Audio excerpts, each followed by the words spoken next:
السلام عليكم ورحمة الله وبركاته. أهلا بيكم في قناة الفراشة التعليمية. معاكم ميس منى عبد الله، معلمة رياض الأطفال. هنعمل مع بعض الدوت كاردز، البطاقات النقطية اللي بنستخدمها في نافذة الماس تبعا للمنهج الجديد Education 2.0، واللي بنستخدمها كوسيلة تعليمية. يلا نبدأ مع بعض. وأول حاجة هنحتاجها ليه 10 مستطيلات من الفوم أو من ورق اللوح، وكمان فوم لون احمر. انا اخترت اللونين دول، الاحمر ده اعمل منه الدوتس، وكمان دائرة بالحجم ده، وقلم، وكمان مقص ومسدس شمع. نبدأ مع بعض وهنعمل البطاقات. هنبدأ هنا اول حاجة هنستخدم الفوم الاحمر، هنعمل عليه دوائر، دوائر عدد كبير طبعا عشان دول اللي هنقصهم، ونبدأ ان احنا نلزقهم على المستطيلات اللي لونها اصفر اللي قدامنا دي.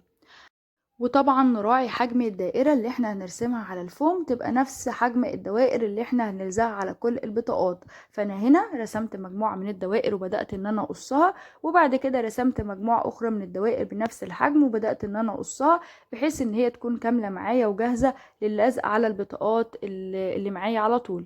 فهنا اهو انا اخترت طبعا بطاقات لونها اصفر، فاخترت الدوتس ان انا اعملها لونها احمر. فكل ما اختار لون البطاقة فاتح اختار لون الدوتس غامق، وهكذا، بحيث ان اللون يكون ظاهر والدوتس تكون ظاهرة كويس جدا على البطاقة.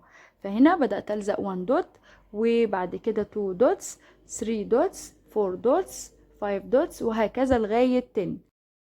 وهنا كل بطاقة عليها المدلول الخاص بكل رقم، زي هنا مثلا 4 دوتس يبقى نمبر 4، 5 دوتس يبقى نمبر 5، 3 دوتس يبقى نمبر 3، 2 دوتس يبقى نمبر 2، 1 دوت يبقى نمبر 1. فهنا انهينا اهو البطاقات من نمبر 1 لنمبر 5.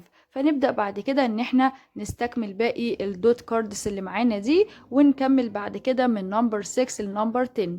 طبعا الدوت كاردز دي مهمة جدا ومفيدة في المنهج الجديد، فأساسية وضرورية جدا ان احنا نعملها في كل قاعة، لان بنعلم من خلالها العد والاديشن الجمع، وكمان السبتراكشن الطرح، وغيرها من المسائل الحسابية المهمة والمفيدة في نافذة الماس تبعا للمنهج الجديد Education 2.0. فهنا اهو استكملت باقي البطاقات، وعملت هنا نمبر 6 ونمبر 7 ونمبر 8. فهنا طبعا كل رقم ليه شكل معين على البطاقة، زي نمبر 7 ليه شكل معين، ونمبر 8 ونمبر 9 ونمبر 10، لان دي الاعداد الاكبر من الارقام اللي احنا عملناها في الاول. فدي بيبقى ليها طريقة معينة، وده نازل فيه الدليل اللي موجود الخاص بكل معلم، موجود شكل الدوتس يبقى شكلها عامل ازاي. فهنا اهو استكملت باقي البطاقات معاكم. وهنا معانا بطاقة الناين دوتس، هنبدأ ان احنا نلزقها بالشكل ده، لان احنا قلنا لازم تكون بنفس شكل البطاقات اللي موجودة في دليل المعلم. وبعد كده مع اخر بطاقة بنعملها كده مع بعض بطاقة التين دوتس، هنبدأ نعد الدوتس الخاصة بيها ونبدأ ان احنا نلزق، ونخلي بالنا طبعا بين المسافات بين كل دوت والتانية، ما يبقوش مثلا فوق بعض او لازقين جنب بعض، لا يكون في مسافات ما بينهم عشان من خلال العد يبقى سهل جدا على البطاقة. وبكده نكون انهينا البطاقات، ومعانا البطاقات جاهزة اهي كوسيلة تعليمية في نافذة الماس، وعملناها بكل سهولة. لو عجبكم الفيديو واستفدتوا منه ما تنسوش اللايك والاشتراك في القناة وتفعيل زر الجرس ليصلكم كل جديد اول باول.